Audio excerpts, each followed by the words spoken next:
Hello? Oh, hey, Chris. Sorry, I can't really hear you. It feels like you're in the space between dimensions or something. No, what do you mean you're in the space between dimensions? I was joking. Uh, But we're supposed to be recording in like 10 minutes. Okay. Uh, okay. Um, uh, good luck finding your way back to reality, I guess.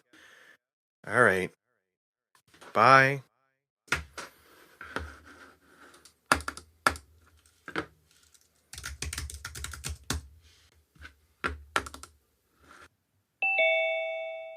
Hey, Jason. I got I got to tell you, I got bad news. Oh no, what's the news? S- So Chris was dabbling with the void again, and he got sucked into that space between dimensions. And so basically he called me from his portal and told me that time works differently there. I don't know, it was some excuse about him being stuck between two worlds, and he's just not going to be able to make it to record anymore, unfortunately. At least that's what it sounded like. He said he wasn't going to make it here, and I kind of stopped listening. Okay. Well, how does he get reception there, man? I can't even get reception in my own home. I'm impressed. You know, he said something about tinfoil and using plasma. I don't know. It sounded fake. I think he's just Hey. Hey. I think I heard plasma. Are you talking about plasma? Yes. I forgot that when you say the word plasma, famed guest Steffi Diem just shows up. That was awesome timing. I can't miss a good plasma drop-in. Oh, it's such a good thing you're here because I just learned from James, Steffi, that Chris has been sucked into the void and is not available to talk with us this morning. And so, do you mind stepping in? Yeah, let's go for it. I'm here. Sure. Awesome. We should probably do a show then. Start the music.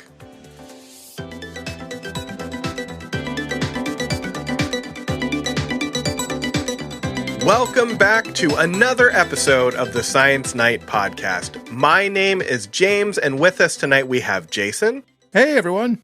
And returning guest turned co-host, Dr. Steffi Diem. Hi. Thanks for inviting me. Thank you for coming back. So tonight we're going to talk about some new gene editing therapy that could potentially help people get their vision back in this small study. We're also going to talk about what social media is doing to combat misinformation in the COVID-19 pandemic. And we're going to finish up with my conversation with science communicator and science artist, Dr. Jen Ma. But before we get to that conversation, we're going to start with the news. The ability to inject something into a patient and have it fix something in a targeted way seems like something that is right out of the pages of science fiction, but that is the basis of our first story. Leber congenital amaurosis, or LCA, is a genetic disorder that targets cells in the retina, which severely impacts the vision of the affected individual. And up until a few weeks ago, it didn't look like there was anything that could be done to remedy this situation. So a team from Boston used something called CRISPR to target the cells of the retina and bring a little bit of vision back to these patients. You know, they're not completely restored. This is not a magic on and off switch, but they've started to see shapes and colors, and the stories that are coming out from these patients are amazing and inspiring, and I wanted to get everyone's take on this use of gene editing in patients. This stuff is cool. For sure, this stuff is cool. I mean, this is the kind of thing that we only dreamed would be possible, 10, 15 years ago. And 2015, this landmark sort of new approach became available, CRISPR, right? And so let's talk for a second about what CRISPR is, because most people don't understand it very well. Can we actually state the acronym? Because I think that's the most fun part of CRISPR. Right. That's what I think the first thing we should do is define what it is, right? So CRISPR stands for, you ready? Clustered, regularly interspaced, short palindromic repeats. It's palindrome. Right. Totally. Exactly. There's a palindrome in here. I love a palindrome. Yep. Who doesn't? I named my daughter specifically so I could have a palindrome in my life. That's perfect. Yeah. So CRISPR is this concept here. It's this tool that takes, small pieces of bacterial DNA that are repeats. And what's cool about it is that bacteria have sort of like a way to fight viruses. So most people don't realize that more viruses infect bacteria than infect humans, right? So there are a lot of viruses that we have to deal with. You might have heard of one that we're dealing with now called COVID. Actually, that's not even the virus name, right? It's SARS-CoV-2 is the viral name. But the disease that it presents with, we're calling COVID. More viruses infect bacteria than they do humans. And so those viruses that infect bacteria are called bacteriophages. They literally, we're going to eat bacteria. They are bacteria-eating viruses. And so because of that, bacteria have sort of a collection of mugshots, so to speak, of the bad viruses they want to keep out, the bad bacteriophages they want to keep out. And they sort of flip through that Rolodex, right? And in their DNA, they have coding that allows them to detect that pretty easily, the ones that are bad. And CRISPR uses those mugshots, so to speak, at least the idea of those, to go in and cut out parts of DNA that are problematic. It could then be replaced with corrected DNA. So it's literally a gene editing tool that allows you to do all the things we worried about in early Marvel and DC origin stories. Yes. What I really found compelling and amazing about this story, too, is that previously, on all the earlier experiments using CRISPR, they had removed cells from the patient's bodies, edited them in the lab, and then infused the modified cells back into the patients. But you can't always do that for all these diseases, especially in this case where it's in your retina and it's not easy to access. So this was the first time they were able to treat the cells inside the body by injecting billions of these harmless genetically modified viruses to ferry that CRISPR gene editor into the retinas. And it worked. And this can be life-changing. Yeah. That's the coolest part, right? Yeah. This is one of those things where it's we could try it. Let's see what happens. And the least expected result was probably, and it worked. And it just kind of worked. I'm sure they were ready for absolutely everything else on that spectrum of possibilities. And I always get really excited when we find a new use for CRISPR because it was discovered in 2000. This use of it was discovered in 2012. And the world thought that, oh my gosh, this is going to change absolutely everything. And then they're like, how are we going to use it? Uh-oh. We got to figure out that part of it. So there's been this lull in activity. And now we're hearing more and more about CRISPR. And I get very excited that this is happening. Yeah, so, the big issue here is with great power comes great responsibility. And I think part of the reason we haven't seen such a huge, aside from the fact that we've had a pandemic that has slowed down the scientific enterprise in ways that I'm not sure we're going to really understand for at least a decade, but it has significantly halted scientific research worldwide for 18 months, right? I mean, maybe it hasn't completely stopped it, but it certainly did in those earliest months. But, with this power that we have now, the reason more of this science didn't flourish initially on is because everyone said, well, we got to pump the brakes, right? Because this is a really potentially dangerous tool, then we need to make sure we understand how we're going to use it ethically. And so the idea that, taking cells out of an individual, these would be adult cells, right? Not germline cells like a sperm and an egg cells that would, be responsible for helping to propagate the species later on, or advance your line, right? But we're talking about cells that have already differentiated into something else. Take those out, edit them, put them back, they function a little bit better. But that change in the phenotype of that cell, and therefore, the problems that were being manifested maybe going away, wouldn't then be passed on to the next generation because that mutation that was bad is still in those sex cells. This kind of change in the way that we're treating people has the ability to target sex cells in a way that wasn't possible really before, or maybe wasn't as ethical. Whether it's ethical now is also a different issue and a bigger question. But to me, that seems like we're going to be pumping the brakes again now, because now we have to think about the consequences long term for the species, right? Different than we needed to pump the brakes last time. Yeah. Right. And it's also looking at ethics and equity too. How accessible is this to everyone? Right. I mean, we're not trying to design a designer human race. This is the real danger, right? I mean, this getting into the hands of people who are believers in eugenics has the potential to do significant, serious damage to, populations of the world. And so while this is really exciting because it can cure diseases, immediately my mind goes to, what is Doc Ock going to be doing? Right. It's not going to be curing retinal diseases, right? It's probably going to be enhancing the retina to shoot laser beams or something like that. I'm just going to call you out on that Doc Ock reference. Plasma. Yes, I love Everything goes back to plasma.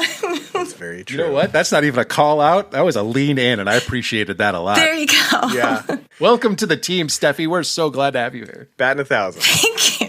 I guess I should also make it clear when I talked about how excited I was for CRISPR, it was about the genetic disorder and disease curing side of it, and not the gross eugenics Dr. Harvey Kellogg side of it. I want to make a bright line between those two. Nobody thought any different. I totally agree. I think in the background, you have to always keep these things in mind, though. Yeah, absolutely. To kind of balance it. But this is a fabulous response, especially hearing people's description, like the patients where it worked. Being able to see bright and vivid colors for the first time in decades, being able to see a sunset. I mean, these are things we take for granted. And that is allowing people to have these wonderful experiences and navigate the world easier too. Yeah. Yeah, it's amazing that we can kind of give people like these incredible, joyous experiences, but also I think you hit on it too. We're not great at making just the general world easy to navigate for people with any kind of differences in their senses. It takes a huge breakthrough in science to make their lives easier rather than just these small things that we could do to make their lives easier along the way. And I think that's another thing that we shouldn't lose sight of as well. But, this falls into the category of YouTube video that I love, of people getting like the color blindness glasses and finding out that purple exists. And children hearing their mother's voices for the same time. I might look like this big burly monster, but inside it's people experiencing new things for the first time that really, really tugs at my heartstrings. It's back when social media was used for good. Oh, not man. Yes. Let me tell you something about social media, Jason. It's not always used for good. Who knew? Not me. So the big headline that we're covering right now in this seamless transition is the fact that YouTube, our benevolent overlord, has decided to eliminate certain hashtags and certain channels that are propagating this vaccine hesitancy that we're seeing a resurgence in. We saw a little bit of a spike in vaccination rate, and now it's going down.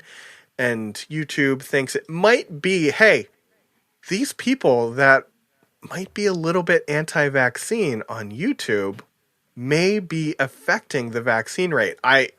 I'm shocked that they made this leap in judgment. But that's the headline of this specific story. I think a broader conversation is what we're seeing over the past week with all social media, Facebook, Instagram, YouTube, Twitter. I'm sure there are others that the youth will tell me about. MySpace, Friendster, LiveJournal. But we're seeing how social media can affect the way that we think about all information, but specifically how we feel about science and medicine and health. So what do we think? Burn our Facebook accounts? Full disclosure, I still have a Facebook account. I mean, that's how I keep track of my dog friends. They just don't use email. They're on Facebook. Puppy pictures. That's what I use it for. Oh, I was surprised to read this. There's a nonprofit group. It's Center for Countering Digital Hate. And they published research this year showing that a group of 12 people were responsible for sharing 65% of all anti-vaccine messaging on social media. Mm-hmm. I mean, this just shows you how powerful small groups are with really compelling content. And so that's why I think it's really important for companies like Facebook, YouTube, to come out and acknowledge that the things that they're allowing to propagate are causing harm. And that's kind of what came out in the Facebook whistleblower, was that they knew they were causing harm and they didn't stop it because they want to profit off of their people using their website. Yeah. Right. It's a terrible, terrible vicious circle here, because social media sites, and we know specifically about Facebook from this week, want to keep that engagement going forward, right? They want to keep members, actively engaged with material, and the best way to do that is through anger. And so driving sort of that anger approach to stuff. And when it comes to vaccine hesitancy, right, that anger is driven by those on one side who are vehemently anti-vax, and those on the other side who don't understand why someone would be vaccine hesitant, right, and just want to offer up as much good information as they can to try to convince the people who won't get vaccines that they should get vaccinated. And the problem with that is that we know that approach doesn't work, right? That's actually called the information deficit model. There's a researcher, I think at Yale, named Dan Kahan, who has shown that people don't make decisions entirely based on what information they have, but instead there's a significant component of their decision-making process that involves the company that they keep. And so this idea of groupthink is a real thing. And it's much easier for someone to be swayed by a group of people that they perceive to be like-minded than it would be someone who is going to have a differing message. And so the message to everyone out there is that, if you have vaccine-hesitant friends, the best way to sort of help them come to the understanding of the importance of getting vaccinated is to understand why they are vaccine hesitant, not to tell them all the reasons that they should get vaccinated. That's not going to be effective. What's going to be effective is showing some empathy and trying to understand where the obstacles lie. And if you can understand that, you can keep that conversation moving forward, right? You're not going to change anyone's opinion in one conversation. You're only going to change someone's opinion if you can continue moving a dialogue forward. I think one of the most dangerous things that we're seeing with the information we're finding out about Facebook is that it is engineered at like the algorithmic level to create an echo chamber. Or if you're opposed to kind of the, I guess we would call it the anti-vax viewpoint, to create like an outrage chamber. But either way, it's pointing you towards these things because these are the videos, the articles, the comments that are getting the traction. They're getting comments, positive or negative. They're getting likes or dislike. Can you dislike on Facebook? It's been a while since I've been on. You can do a lot of different emotions now, too. You can sad face. Man. You can be angry face. Yeah. Maybe we are being too hard on Facebook then. If you can angry... You can hug and it's a little heart. Oh, I take it back. But what it's doing is pushing the conversation this way. And the alternative to that, which is reasons why maybe you should get vaccinated, is just not breaking through because it doesn't trigger like that golden path of both outrage and pro. It's unfortunate that what we're not seeing are these tech companies addressing that part of the system. They're shutting down the anti-vax sites on YouTube, these 12 big anti-vax sites, which is great. I'm glad that's happening so that 65% of the misinformation just kind of goes away. But they're not acknowledging the fact that the algorithm is pushing people in one direction because these are the messages that are getting traction. So I guess that's my problem. Yeah, I completely agree. You look at some of these scientific-based videos too, and just scientists in general. Some scientists, we'll put it this way. There's a tendency to maybe not listen to the person, not listen to their concerns. This goes back to what Jason was saying earlier, and using jargon and throwing scientific data at people when you're not meeting them on what they actually care about and addressing what they're really worried about. And helping them be better informed. Because they are asking great questions. I mean, they are looking for answers, right? And so they're out there trying to find sources that they trust. And there's this mismatch that they're finding.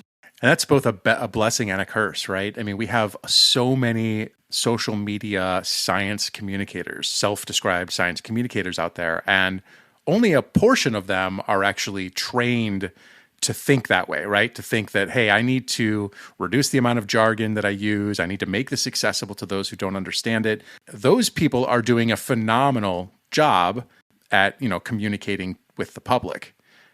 The ones who are not trained that way, some of them are doing a good job of it because they innately understand that, but others are actually creating more of a void, a rift here, right? It's like, well, why am I going to engage with this person if I'm a member of the public if I still don't understand what they're trying to tell me, but they're trying to tell me as a member of the public, right?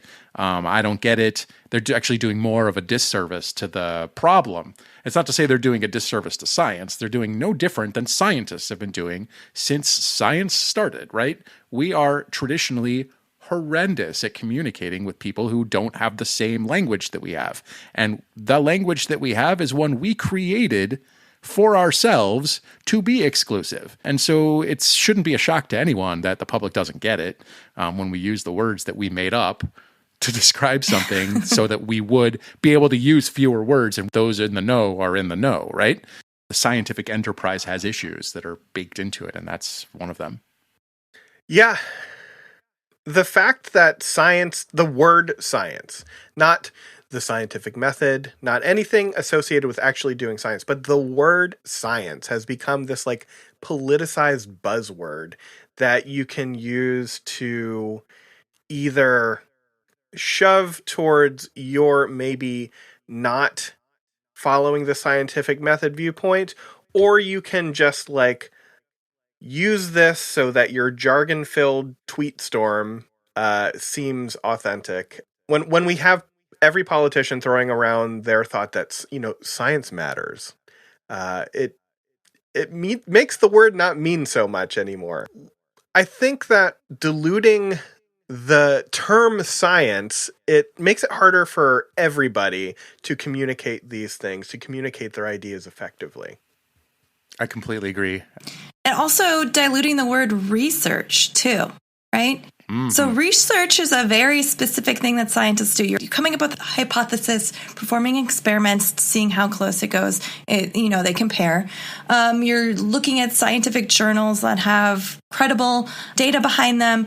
You're not Googling what someone else thought or some anecdotes that they personal experiences. That's not really research. It's a really rigorous process. Absolutely. And one of the things that scientists, actually it kind of works both ways. One thing that scientists have started to use, one phrase that scientists have started to use more frequently is this idea of sound science, right? The results are sound. And I'm here to tell you that that's not coming from a good place at all.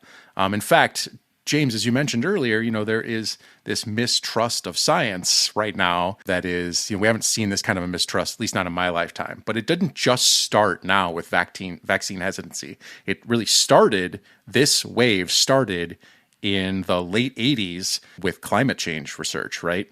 And Chris Mooney, actually, who used to be a science reporter for the Washington Post, I'm not sure what he's up to now, but he had a really important beat for a long time, and that was to cover science at the federal level. And he wrote a book in the mid-2000s called The Republican War on Science. And he traces the roots of the use of the word sound science to congressional hearings with regard to climate change data and politicians wanting to know which of the data that were being reported were actually sound experiments, right?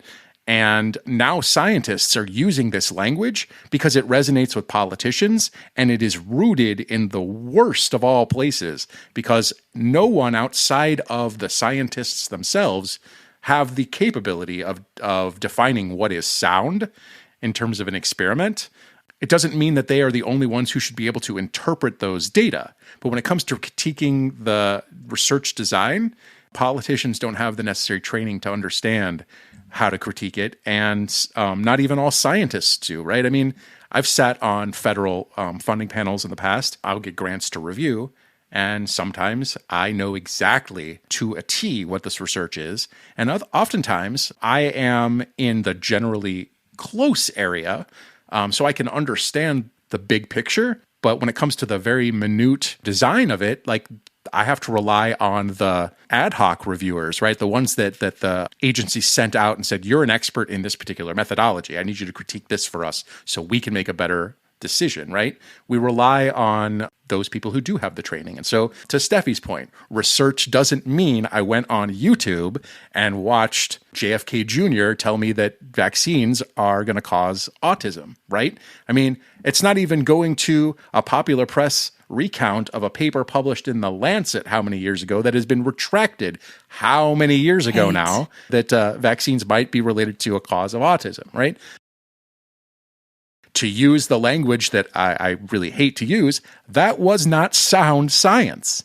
I feel like I do have to issue the correction to what you just said so we don't get a bunch of QAnon supporters flooding in here. It's RFK Jr., not JFK Jr. Right. Thank you. No. That's a great point. It is RFK Jr. Not the very dead JFK Jr. No, that's correct.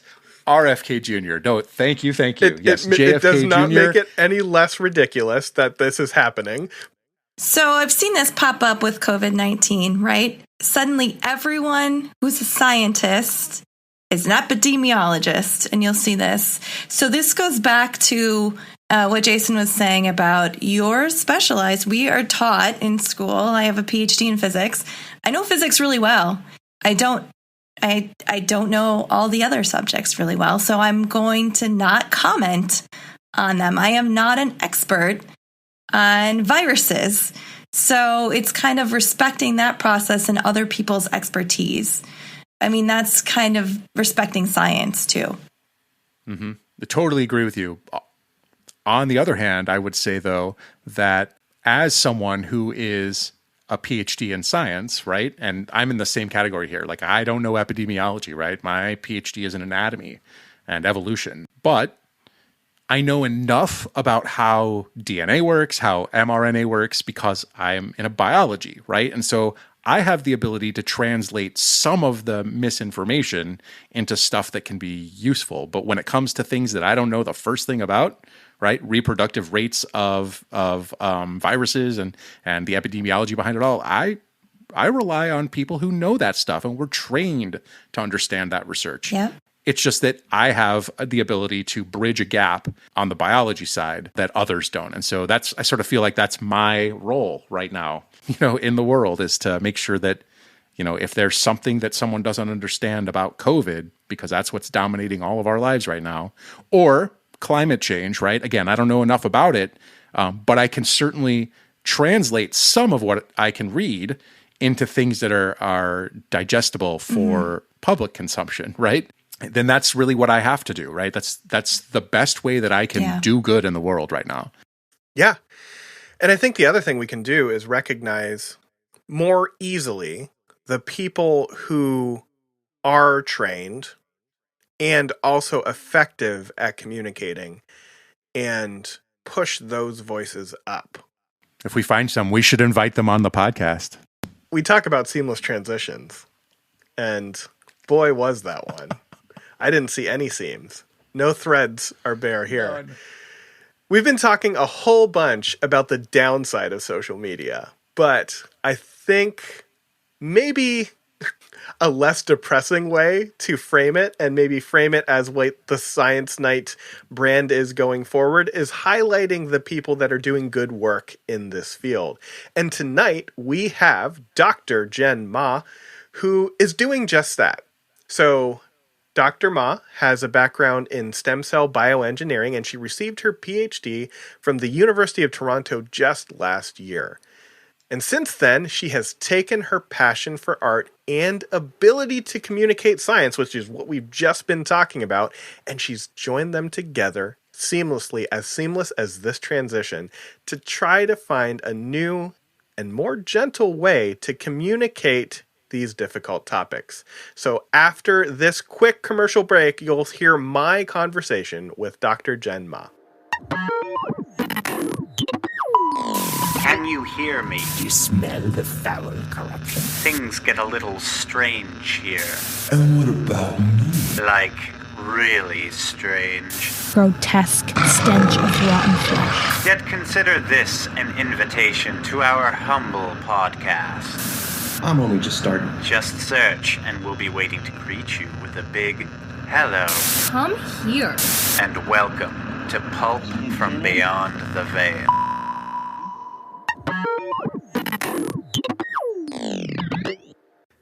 Jen, thank you so much for taking some time out of your day to talk to me. We had a little bit of difficulty at the beginning, but it's not a good podcast unless you start by having all of the gremlins fly into the machine. So thank you for holding my hand through that process.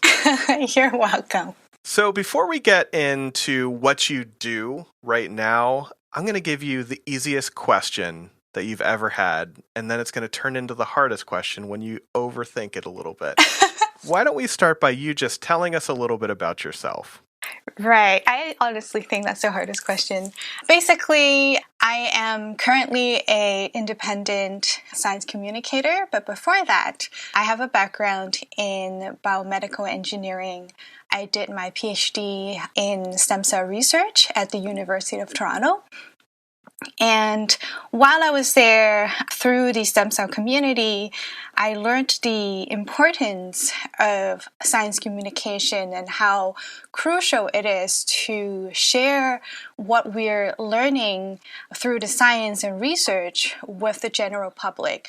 And one of the ways that it kind of really illustrated that is how stem cell tourism was becoming a thing, where these clinics are popping up everywhere, offering unauthorized, unproven, and often dangerous therapies to patients who are desperate to try anything to just feel better. And I felt that, as part of the stem cell community and a researcher, I had the responsibility to share my knowledge with people so that they don't fall for these types of traps. And that's kind of how I got into science communication. And so in the last couple of years of grad school, I've been kind of doing different self-initiated projects and also participated in other projects such as stem cell talks in Canada, where we engage high school students and kind of expose them to, the latest research that we're doing.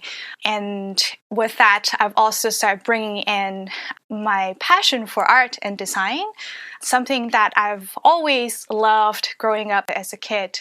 I was always doodling. I grew up in Hong Kong, so I was obsessed with manga, and so I was just drawing every day. I did some painting, and then after high school, I got into photography a little bit. And then it kind of came back full circle, when I was grad school. I was, like every other grad school student, was stressed out and tired and, needed something outside of my research to kind of re-energize myself. And so I went back into drawing. I got into calligraphy and hand lettering. And one day I was just like, why don't I combine this with the science communication that I'm trying to do? And that's kind of how I started marrying the two, creating visuals, illustrations, sometimes like figures for publication, and also a few journal cover designs that were actually published, and we're very happy about that. So that's kind of an overview of what I've been doing in the last years, decades. Yeah, you start out with the biggest questions, and that just gives me things to talk about for the rest of the interview. The thing I want to start off with is you've gone through the grad school, you have received your PhD, but you're no longer working in your field of research. Is that correct? Yep, that's correct. Was there any pushback from colleagues, advisors, mentors when you made that decision? I don't think so. My colleagues and mentors have always been extremely supportive. I think ever since I kind of made a name for myself for being like the graphics person in the lab, everybody came to me for help with like the posters, presentations, figures for the papers. And then like when the opportunity came up to do the journal covers, they're like, Jen, you have to do this. And so throughout my exploration of doing scientific illustration and also communication, they've always been extremely supportive. And my supervisor, Dr. Peter Senstra, he's also the champion of his students, always looking out for us, looking for opportunities. As soon as he heard that I want to go into science communication, he's like, how can I help? These are the people I know who, may be doing the things that you're interested in. And like, let me know if I can introduce. So I'm very lucky. Nobody in my life is really against it. Maybe my family is a bit confused by it. It's like, oh, you spent so long doing your PhD and is this still relevant? And I tell them it is. It really is. All the skills that I learned from grad school, I'm applying right now. So they're also happy about that. That's really great. It seems like a lot of grad students would probably benefit from hearing that there is alternatives other than lab-based bench research or riding that tenure track ladder all the way to the finish line. It doesn't seem like life in the academy necessarily presents a ton of options outside of like the traditional, we'll call them science tracks. What advice would you give to a PhD student, a postdoctoral student, somebody that is in a position similar to you that may not see a future for themselves working inside of the university system or the lab system? Yeah, I think that's a really good question. Fortunately, I think both myself and a lot of my peers also kind of looked outside of, traditional academia jobs or that career path. And so it was quite apparent to me pretty early on that there are options. I think one of the things that we all really benefited from is just to go explore and talk to people. There are lots of opportunities in consulting and communication, etc. And the best way to explore them is to reach out to people who do them, talk to them, and understand if that is something that's right for you. And if there's opportunity to actually do some kind of internship or like some way that you can get the industry experience, that is also extremely helpful. Just in terms of understanding what the work really is, how you can apply your skills, and whether it is a good fit for yourself. That's great advice, and I'm sure it's very important for a lot of early career people to hear as well. And I want to kind of move on a little bit and talk about the project that you are now working with, something that I have come to love since you've sent me the link, called Gentle Facts. I think this is such a great idea, and the idea is delivering compassionate science communication. Do you want to talk a little bit about what compassionate science communication is? The way I believe in and really advocate for is that the audience that we're communicating with is at the center of our communication. At least for myself, they are the people that I'm serving. And so it only makes sense to make sure that they are taken care of. Not only that they're given the information, but also their well-being is taken care of. Their needs and values are understood by the communicator so that we can actually provide value in the form of scientific information. And so what I think is extremely important is to listen to the audience with an open mind, not just going in with our own agenda, thinking, oh, I think this is going to be the best for the audience. If my goal is to help them make this very particular decision after a discussion or a chat. I just think that oftentimes, when you're trying to sell something, they can smell it from a mile away, and they will be a lot less receptive if that's your mindset. But if you go in and genuinely want to know what they're thinking, what they're feeling, and what are the goals they want to achieve, and then offer them whatever information you have that you think may be beneficial for them. And I use the term offer because I think they have all the rights to not accept it as well. I think that is the role of a compassionate science communicator. And hopefully through that interaction, we would leave the audience feeling more empowered, feeling that they know what they can do to make themselves happier or safer or more confident or a more valuable member of the community. I think that would be the ultimate goal of the science communicator who practice compassionate science communication. Even though my co-host Jason is not here today, I can feel him just doing fist bumps in the air, smiling from ear to ear at what you're saying, because it is his mantra. We are living at a time where the reluctance to accept sometimes even the most basic scientific theories and hypotheses, there's just not a lot of trust in science right now. It's so easy to blame the general public or the people who are reluctant to kind of buy what we're selling. I know you just said not to sell, but I'm running out of metaphors here.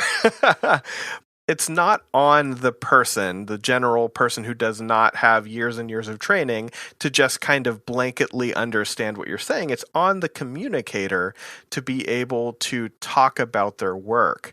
And one of the things that we're trying to do with this podcast is to make scientists more relatable and kind of demystify the science, but also highlight the fact that scientists just need to be better at communicating about their work in a way that anyone can understand, and then meet people where they are. Don't assume where they are on their path towards, scientific inquiry, where they may be in their education process. You may have graduated from 25th grade, but the average person you're talking to has not. So I think that is great. And I love that you are bringing art into your science communication specifically, because I think there is an unnecessary gap between the sciences and the arts. And we forget that sometimes the visual media is just the most effective way to quickly get that across. So I wanted to ask you if you could talk to us a little bit about the process in your art and then bringing that into your science communication. And the idea that somebody can do something that is artistically beautiful and informative is as close to magic as we can get.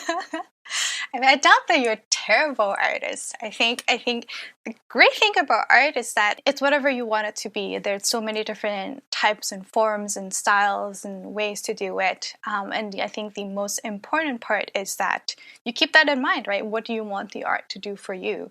Is it to express yourself, communicate your emotions? Is it to inspire other people? And the underlying principle of creating the art for Gentle Facts is that because we're specifically serving an audience that is overwhelmed, that is trying to get away from the polarized fighting on the internet, nowadays it's really hard to find a place where people actually listen to each other. And so through the art, we really want to set the tone and create that space and environment where our audience can feel safe, can feel welcomed, and feel like they can comfortably ask questions, engage in discussions with people who may not have the same opinions as themselves. And that's kind of the atmosphere that we want to create with the art. And when I kind of first started experimenting with the style and colors, that's what I had in mind. Something that is calming, soothing, friendly looking. So we use a lot of pastel colors. We add blinking eyes to characters to make them more friendly. When we don't actually want them to think something is friendly, for example, when I draw a coronavirus, I'm not adding googly eyes to it because we don't want people to think that is a friendly, safe thing to approach, right? We want them to be cautiously optimistic when dealing with this thing. So that's kind of some underlying principles. Once we add in the science communications, I always try to craft a message first. What is it that we want to communicate?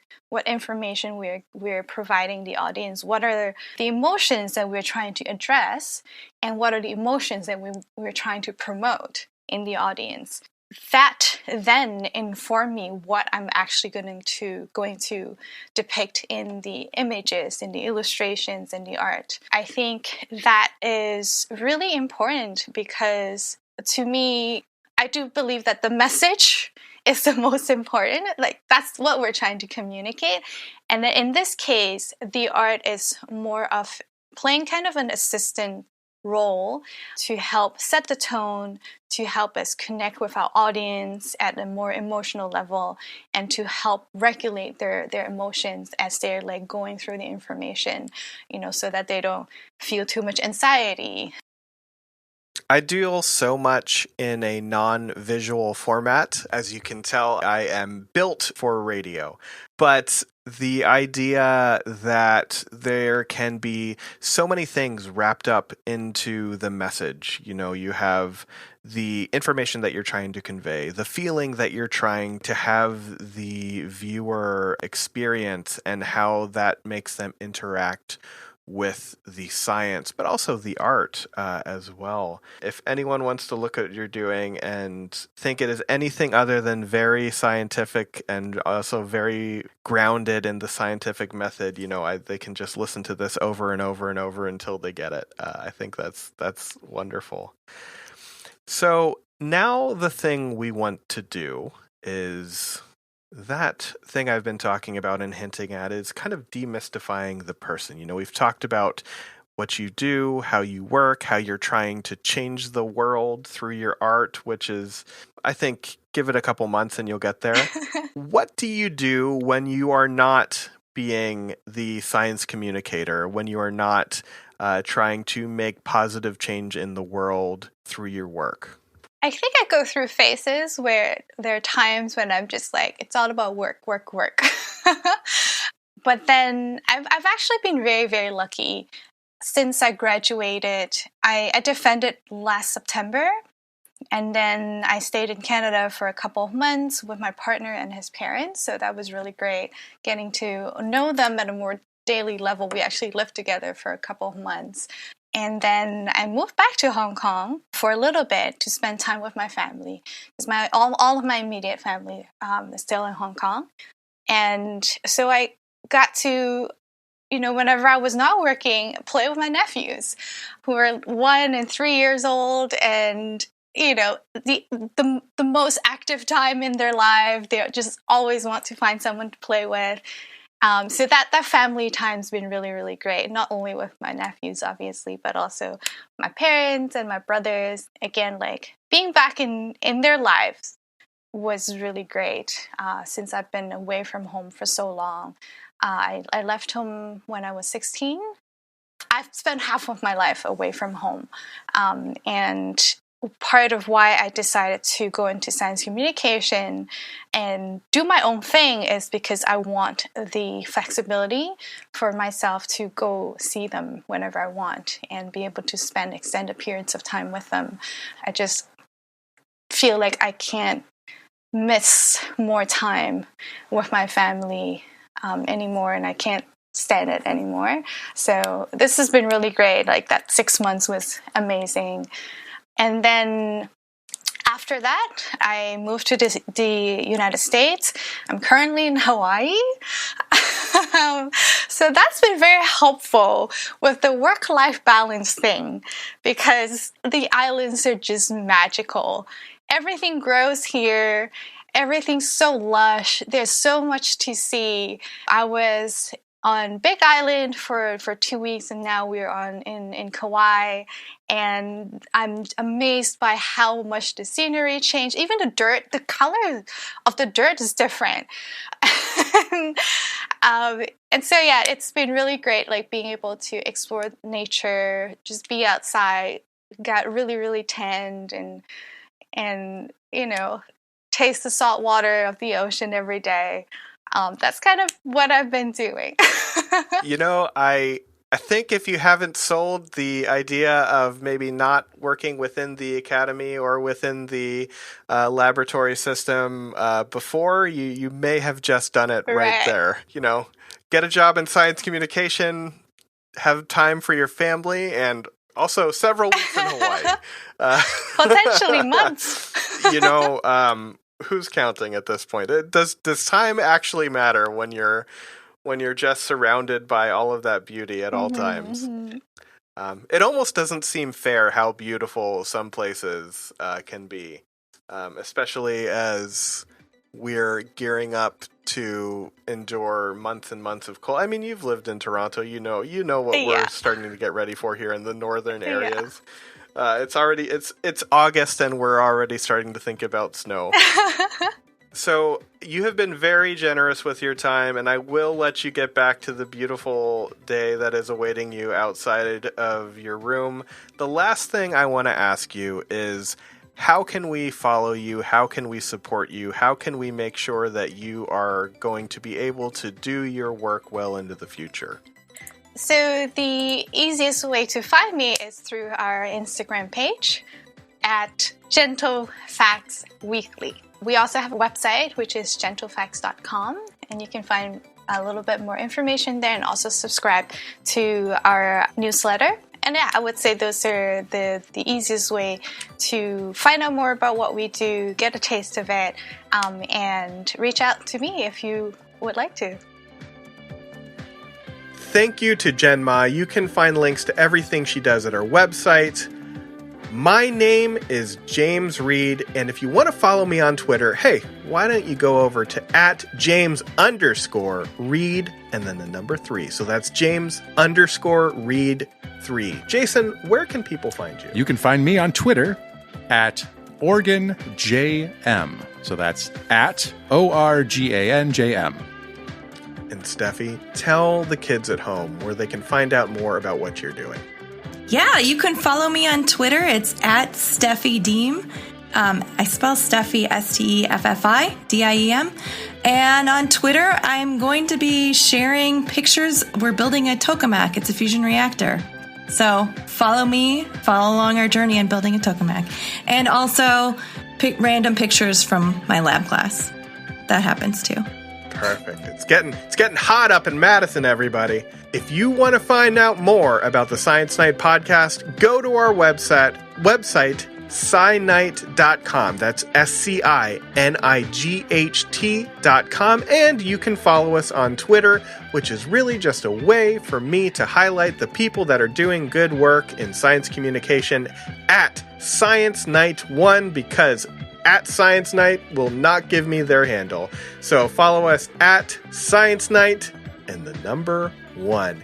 That is going to do it for us this week. Thank you so much for listening. We will be back in 2 weeks with another episode. Until then, have a great night. The Science Night podcast is a proud member of the Riverpower Podcast Mill. To find out more about our shows, go to riverpower.xyz.